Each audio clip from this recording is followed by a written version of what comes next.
Lucky मोरावत में दहशतगर्दों के 2 हमले नाकाम बना दिए गए। पुलिस की भरपूर जवाबी कार्रवाई पर दहशतगर्द फरार हो गए।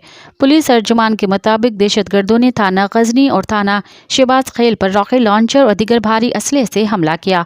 पुलिस और दहशतगर्दों के दरमियान फायरिंग का तबादला काफ़ी देर तक जारी रहा, जिसके बाद दहशतगर्द फरार हो गए। DPO तारिक हबीब ने कहा कि हमारे हौसले बुलंद हैं, हर किस्म के हालात से निमटने के लिए तैयार हैं। वाज़ेह रहे कि गुज़िश्ता रोज़ भी लकी मोरावत पुलिस ने हैबत अली खान शहीद पुलिस स्टेशन दरा पेजू पर दहशतगर्दों का हमला पसपा किया था।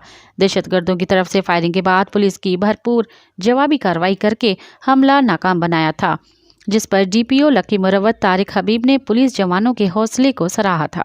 मज़ीद ख़बरन ऐं तफ़सीलात लाइ विज़िट कयो असांजी वेबसाइट www.awamiNewsHD.com ऐं ॾिसंदा रहो अवामी न्यूज़ HD।